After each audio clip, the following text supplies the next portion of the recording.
బిస్మిల్లాహిర్రహమానిర్రహీం. ఇది మస్జిద్ ఇబ్రాహీం జోగపాలెం స్ట్రీట్లో ఉంది. ఇక్కడ గత 3 నెలల నుంచి దాదాపు రంజాన్ నుంచి ఎస్ఐఆర్కి సంబంధించిన సర్వీసు హెల్ప్ డెస్క్ నిర్వహిస్తున్నాము.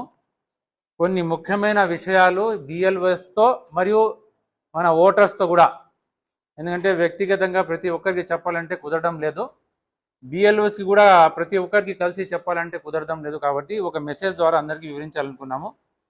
మస్జిద్ ఇబ్రాహీం జమాత్ ఇస్లామీ హింద్ తరపున మేము నిర్వహిస్తున్న ఈ హెల్ప్ డెస్క్లో మేము సహకరిస్తున్న పనులు ఏమంటే 2002లో ఉన్న వివరాలు యాజ్ ఇట్ ఈజ్ మా హెల్ప్ డెస్క్లో ఉన్న వాలంటీర్స్ రాస్తారు ఫారంలో. మీకు ఏమంటే అందరూ వచ్చి ఏమని అడుగుతారంటే, మీరు అందరూ ఇక్కడ పేరు వేరేలాగా ఉంది, ఆధార్లో పేరు వేరేలాగా అని అందరూ అడుగుతున్నారు. 10 మందిలో 9 మంది వచ్చే అడిగే క్వశ్చన్ ఇదే. యా నామ్ ఏక్ హై, యా ఏక్ నామ్ హై హజరత్ అని. 2002లో ఏ విధంగా పేరు ఉందో ఆ విధంగానే రాయాలి. ఒక విధంగా ఒక ఎగ్జాంపుల్గా ఎవరైనా పేరు ఫయాజ్ ఉందనుకోండి, వాళ్ళ నాన్న పేరు సూర్యప్రకాష్ రెడ్డి అని వచ్చింది 2002లో, అదే రాస్తాం. ఇంకా వేరే ఛాన్స్ లేదు, రాయకూడదు. ఎందుకంటే ఇక్కడ ఇచ్చే సీరియల్ నంబర్ మరియు పార్ట్ నంబర్ అని ఉంది. బిఎల్ఓ ఏం చేస్తాడంటే serial number part number enter చేస్తానే అక్కడ ఫయాజ్ సూర్యప్రకాష్ రెడ్డి అనే డీటెయిల్ వస్తుంది. మేము ఒక మీ రిక్వెస్ట్ మీద పేరు మార్చేసి రాసేస్తున్నాం అనుకోండి, हमारा बा का नाम वो नहीं काम भी, हमारा बा का नाम ये लिखो, तुम्हें बोले जबरदस्ती से लिख डाले, वहाँ डिटेल मैच हुआ नहीं तो रिजेक्ट हुआ था अप्लीकेशन. समझ में आती है बात तुमना? तो तुम्हें भी पूछना नहीं. ఇనిషియల్ కాదు, స్పెల్లింగ్ కూడా మార్చలేము. షేక్ SHAIK షేక్, అక్కడ SHEK ఉంటే అట్టే రాస్తాము, SHK అంటే అంటే రాస్తాము. ఇక్కడ బాధపడాల్సిన అవసరం లేదు, ఆలోచించాల్సిన అవసరం లేదు. అర్థమైంది కదా మీకు? ఒక పని. బిఎల్ఓస్కి కూడా ఒక విజ్ఞప్తి ఏమంటే, మీరు 100% బిజీ ఉన్నారు, మీకు డిస్ట్రిబ్యూషన్ ప్రోగ్రామ్ ఉంది, అలా అప్డేట్ చేయాల్సిన ప్రోగ్రామ్ ఉంది. అయినప్పటికీ ఇది చాలా కాన్స్టిట్యూషనల్ క్రూషియల్ మ్యాటర్ కాబట్టి, ఓటర్స్కి ఈ దేశంలో దేశ భవిష్యత్తు నిర్ణయించే అధికారం ఇచ్చే ప్రక్రియ కాబట్టి మీరు సహనంతో సహకరిస్తూ ప్రతి అప్లికెంట్తో ఒక అర్ధ నిమిషం చాలు, 1 నిమిషం కూడా అవసరం లే, ఒక అర్ధ నిమిషం బిఎల్ఓస్ ప్రత్యేకంగా ఈ డీటెయిల్స్ గురించి వాళ్ళతో విచారించుకోండి. అందలేజా ఉన్ని లేపో, మేము చేసుకుంటాం లేపో.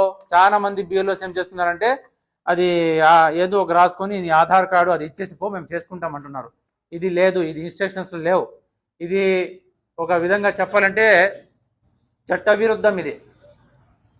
ఇది చట్టవిరుద్ధం. BLOs ఓటర్స్తోనే apply రాపించుకోవాలి. వాళ్ళు ఏ విధంగా రాస్తే అదే మీరు తీసుకోవాలి. నేను రాసుకుంటానులే, నాకు తెలుసులే, తుజా అని చెప్పకూడదు. మీరు కూడా ఏం చెప్తున్నా అంటే, కొంతమంది బిఎల్ఓస్ తుమ్మె దేదాలకు జాओ हमें लिख लेते हैं, कहते हैं वैसा नहीं है ना, है वो गलत हो जाता. बोलते ही नहीं. రెండో విజ్ఞప్తి బిఎల్ఓస్కి ఏమంటే, ఇక్కడ రైట్ సైడ్లో ఎవరికైతే 2002లో నేమ్ లేదో వాళ్ళు వాళ్ళ నాన్న పేరు, అమ్మ పేరు, తల్లి పేరు, తండ్రి తాత పేరు, అమ్మమ్మ పేరు రాస్తారు. ఇక్కడ సిస్టంలో డిఫెక్ట్ ఒకటి ఏమైందంటే, మామూలుగా ఇంకో కాలం ఉండాలి ఇక్కడ. ఏమని, ఇక్కడ ఉన్న ఓటర్కి ఇక్కడ ఎంటర్ చేస్తున్న డీటెయిల్కి రిలేషన్స్, బంధుత్వం ఏముంది, సంబంధం ఏముంది, ఒక కాలం ఉండాల్సిందే. ఆ కాలం లేదు. కనుక ఢిల్లీ నుంచి నిర్వహించిన జూమ్ మీట్లో మాకేం ఆదేశించారంటే, జమాత్ ఇస్లామీ హింద్ సంస్థ, మీరు కాలం పెట్టలేదు కాబట్టి మేమే రాస్తున్నాం ఇక్కడ.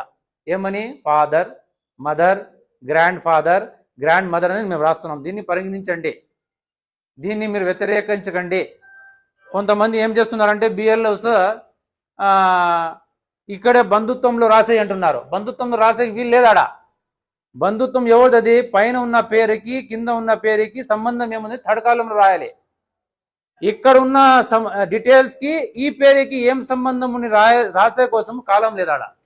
అందుకోసము సపరేట్గా మేమే జమాత్ ఇస్లామీ హింద్ జూమ్ మీట్లో మా యొక్క మేధావులు ఇచ్చిన అభిప్రాయం మేరకు పక్కన రాస్తున్నాం. ఏమని, ఈ డీటెయిల్స్కి ఈ ఓటర్కి సంబంధం ఇది ఉంది అని బిఎల్ఓస్ దీన్ని పరిగణించాలి. బిఎల్ఓస్ కన్నా పైన ఉన్న అధికారి ఈఆర్ఓ కూడా దీనికి మౌఖికంగా మీరు స్పష్టంగా ఆదేశాలు ఇస్తారో, లిఖిత పూర్వకంగా మీరు ఆదేశాలు ఇస్తారో, ఆదేశం ఇస్తే బాగుంటుందని మేము జమాత్ ఇస్లామీ కదీ తరఫు నుంచి విజ్ఞప్తిస్తున్నాము. మూడో విషయం, ఇక్కడ కింద డీటెయిల్స్ రాస్తున్నాం. డీటెయిల్స్లో మీరు వినండి, బిఎల్ఓస్ కూడా మీరు కూడా గమనించాలి. 95% బిఎల్ఓస్ ఏమంటున్నారంటే ఆధార్ కార్డులో ఏముంటే అది రాసేస్తాం, ఆధార్ కార్డు ఇచ్చేసి వెళ్ళిపోండి, మీరు ఏం చదువుకున్నారో ఎట్లా చదువుకున్నారో మాకు అర్థం కాలే. వెనక భాగంలో అప్లికేషన్లోనే ఎలక్షన్ కమిషన్ ఆఫ్ ఇండియా ఏం రాసిందంటే 12 పత్రాలు సమర్పించండి అని చెప్పింది. 12లో ఫస్ట్ కేంద్ర ప్రభుత్వం రాష్ట్ర ప్రభుత్వం జారీ చేయబడిన ఏదైనా గుర్తింపు అంటే దాంట్లో ముఖ్యంగా మన దగ్గర ఉండేది పాస్పోర్ట్ లేకుంటే పాన్ కార్డ్. కింద 12వ నంబర్లో ఏముంది, ఆధార్. హమేసో క్యా బోల్తే హీ, మా వాళ్ళు కూడా మీరు కూడా ఒకే లైన్లో నిలబడినారు. आधार में ऐसा लिखो भाई.